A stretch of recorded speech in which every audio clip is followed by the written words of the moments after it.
വിശുദ്ധ മർക്കോസ് എഴുതിയ സുവിശേഷം അധ്യായം 9 വാക്യങ്ങൾ 33 മുതൽ 37 വരെ. ഒന്നാമൻ എല്ലാവരുടെയും ശുശ്രൂഷകൻ. ഈശോയും ശിഷ്യരും പിന്നീട് കഫർനാമിലെത്തി. ഈശോ വീട്ടിലായിരിക്കുമ്പോൾ അവരോട് ചോദിച്ചു, വഴിയിൽ വെച്ച് എന്തിനെ കുറിച്ചാണ് നിങ്ങൾ തമ്മിൽ തർക്കിച്ചിരുന്നത്? അവർ നിശബ്ദരായിരുന്നതേയുള്ളൂ. കാരണം തങ്ങളിൽ ആരാണ് വലിയവൻ എന്നതിനെ കുറിച്ചാണ് വഴിയിൽ വെച്ച് അവർ തർക്കിച്ചത്. അവൻ എഴുന്നേറ്റ് 12 പേരെയും വിളിച്ച് അവരോട് പറഞ്ഞു, ആരെങ്കിലും ഒന്നാമനാകാൻ ആഗ്രഹിക്കുന്നെങ്കിൽ അവൻ എല്ലാവരിലും അവസാനത്തെയാളും എല്ലാവരുടെയും ശുശ്രൂഷകനുമായിരിക്കട്ടെ. അവൻ ഒരു ശിശുവിനെ എടുത്ത് അവരുടെ മധ്യേ നിർത്തി അവനെ കരങ്ങളിൽ എടുത്തുകൊണ്ട് പറഞ്ഞു, ഇതുപോലുള്ള ഒരു ശിശുവിനെ എന്റെ നാമത്തിൽ സ്വീകരിക്കുന്നവൻ എന്നെ സ്വീകരിക്കുന്നു.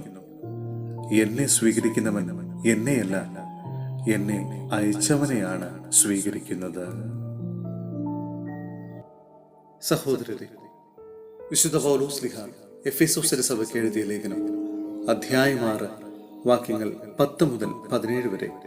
തിന്മയെ ചെറുതു തോൽപ്പിക്കുവിൻ. അവസാനമായി കർത്താവിലും അവിടുത്തെ ശക്തിയുടെ പ്രാഭവത്തിലും കരുത്താർജിക്കുവിൻ. പിശാചിന്റെ കുതന്ത്രങ്ങൾ ചെറുക്കാൻ നിങ്ങൾക്ക് കഴിയേണ്ടതിനെ ദൈവത്തിന്റെ സർവായുധങ്ങളും ധരിക്കുവിൻ. കാരണം നമ്മുടെ പോരാട്ടം മാംസത്തിനും രക്തത്തിനുമെതിരെയല്ല, പ്രത്യുത പ്രഭുത്വങ്ങൾക്കും ആധിപത്യങ്ങൾക്കും ഈ അന്ധകാരത്തിന്റെ ലോകാധിപതികൾക്കും ആകാശങ്ങളിലെ തിന്മയുടെ അരൂപികൾക്കും എതിരെയാണ്. അതിനാൽ തിന്മയുടെ ദിനത്തിൽ ചെറുത്തു നിൽക്കാനും എല്ലാം ചെയ്തു തീർത്ത് നിവർന്നു നിൽക്കാനും കഴിയേണ്ടതിന് ദൈവത്തിന്റെ സർവായുധങ്ങളും ധരിക്കുവിൻ. ആകയാൽ സത്യം കൊണ്ട് അരമുറുക്കി നീതിയുടെ കവചം ധരിച്ച് നിങ്ങൾ ഉറച്ചു നിൽക്കുവിൻ.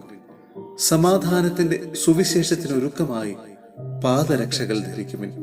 സർവോപരി ദുഷ്ടന്റെ ജ്വലിക്കുന്ന എല്ലാ കൂരമ്പങ്ങളെയും കെടുത്താൻ കഴിയുന്ന വിശ്വാസത്തിന്റെ പരിചയെടുക്കുവിൻ.